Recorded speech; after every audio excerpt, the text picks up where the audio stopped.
আসসালামু আলাইকুম, welcome to basic programmer. এই ভিডিওতে আমরা আলোচনা করব data structure bubble sort algorithm কিভাবে কাজ করে। তো চলুন শুরু করা যাক আজকের এই ইন্টারেস্টিং ভিডিওটি। তো শুরুতেই আমরা জেনে নেই সর্টিং জিনিসটা কি। তো সর্টিং জিনিসটা হচ্ছে যে কোনো একটা জিনিসকে সেটা ছোট থেকে বড় বা বড় থেকে ছোট আকারে সাজানোর পদ্ধতি হচ্ছে সর্টিং। তো সর্ট করার জন্য বিভিন্ন অ্যালগরিদম রয়েছে। আজকে আমরা আলোচনা করব বাবল সর্ট সম্পর্কে। তো এখানে আমরা দেখতে পাচ্ছি যে এখানে কিছু নাম্বার রয়েছে এরে আকারে। সো এখানে হচ্ছে নাম্বারগুলো আনসর্ট অবস্থায় আছে। তো এই নাম্বারগুলোকে আমরা বাবল সর্ট ইউজ করে কিভাবে সর্ট করতে হয় সেটার সিমুলেশন আমরা দেখব। তো আমরা এখানে যে এরাটা দেখতে পাচ্ছি, এখানে শুরুতেই রয়েছে, ডান দিকে রয়েছে 5 এবং 8। তো এবং 5 এবং 8 এর মধ্যে কম্পেয়ার করে দেখবে যদি হচ্ছে 5 এর চেয়ে 8 অর্থাৎ লেফট সাইডের ভ্যালুটা যদি হচ্ছে বড় হয়ে যায়, সেটাকে হচ্ছে আমরা ডান সাইডে পাঠিয়ে দিব, অর্থাৎ সেটাকে আমরা সোয়াপ করে ডান সাইডে সেই ভ্যালুটাকে পাঠিয়ে দিব। তো আমরা যদি দেখি 5 এবং 8 এর মধ্যে কম্পেয়ার করে, সো 8 হচ্ছে বড়, সো 8 কে আমরা হচ্ছে ডান সাইডে পাঠিয়ে দেবো, অর্থাৎ রাইট সাইডে পাঠিয়ে দিব।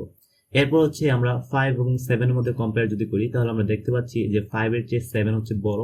তো আমরা 7 কে হচ্ছে কি করব, 7 কে হচ্ছে রাইট সাইডে পাঠিয়ে দিব। এরপর আমরা দেখতে পাচ্ছি 5 এবং 4, সো 4 হচ্ছে 5 এর চেয়ে ছোট, সো এটা ঠিক আছে। তো এবার আমরা চলে যাব তারপরে স্টেজে। এরপরের স্টেজে আমরা দেখতে পাচ্ছি 4 এবং 2, সো 2 হচ্ছে 4 এর চেয়ে ছোট, সো এটাও ঠিক আছে। এরপরের স্টেজে আমরা চলে যাব। এরপরের স্টেজে আমরা দেখতে পাচ্ছি যে 2 এবং 6, এর মধ্যে আমরা দেখতে পাচ্ছি যে 6 হচ্ছে 2 এর চেয়ে বড়। তো 6 কে আমরা কি করব, 6 কে আমরা রাইট সাইডে পাঠিয়ে দিব। এরপর আমরা দেখতে পাচ্ছি 3 এবং 2, সো 3 হচ্ছে বড়, 3 কে আমরা রাইট সাইডে পাঠাবো। এরপর দেখছি 2 এবং 1, সো 1 হচ্ছে 2 এর চেয়ে ছোট, সো এটা ঠিক আছে। এরপরে স্টেপে চলে যাব। এরপর আমরা দেখতে পাচ্ছি যে 1 হচ্ছে 9 এর চেয়ে ছোট, সো 1 কে আমরা 9 কে আমরা রাইট সাইডে পাঠিয়ে দিব। সো প্রথম স্টেপ শেষ। এরপর হচ্ছে আবার কম্পেয়ার করব, 5 8 এবং 7, সো এটা ঠিক আছে। 7 এবং 5 এখানেও ঠিক আছে। 5 এবং 4 এটাও ঠিক আছে। এবার দেখতে পাচ্ছি 4 এবং 6, এর মধ্যে দেখতে পাচ্ছি 6 হচ্ছে বড় এবং 4 হচ্ছে ছোট, সো আমরা 6 কে কি করব, 6 কে হচ্ছে রাইট সাইডে পাঠিয়ে দিব। এরপর হচ্ছে 4 এবং 3, এখানেও ঠিক আছে। 3 এবং 2 কম্পেয়ার যদি করি, এটাও ঠিক আছে। এরপরে যদি আমরা 2 এবং 9 কে কম্পেয়ার করি, সো দেখতে পাচ্ছি হচ্ছে 9 হচ্ছে 2 এর চেয়ে বড়, সো 9 কে আমরা রাইট সাইডে পাঠাবো। সো এরপর আবার আমরা চলে যাব। এরপর আবার কম্পেয়ার করব 8 এবং 7 এর মধ্যে। এরপর 7 এবং 5 এর মধ্যে, এটাও ঠিক আছে। এবং 5 এবং 6 এর মধ্যে যখন কম্পেয়ার করতেছি, সো এখানে আমরা দেখতে পাচ্ছি 6 হচ্ছে 5 এর চেয়ে বড়, সো 6 কে আমরা হচ্ছে রাইট সাইডে পাঠাবো। এরপর 4 এবং 5 এবং 4, সো এটা ঠিক আছে। এরপর আমরা যদি দেখি 4 এবং 3, সো এটাও ঠিক আছে।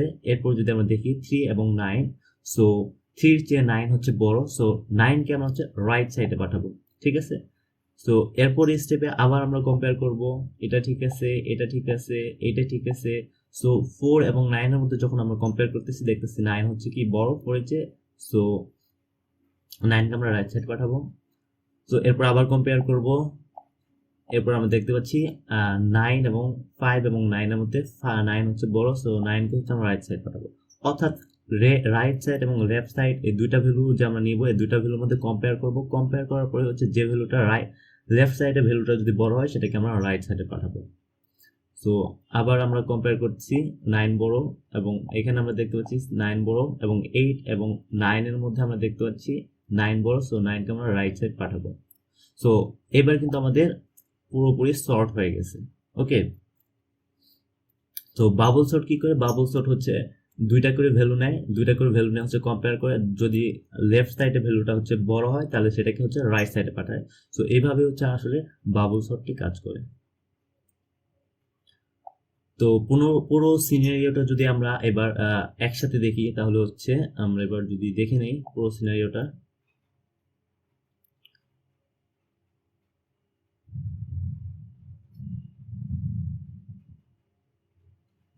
ওকে, তো এই ছিল আজকের ভিডিও। এর পরবর্তীতে আমরা অন্য আরেকটা অ্যালগরিদম নিয়ে আলোচনা করব। দেখা হবে পরবর্তী ভিডিওতে।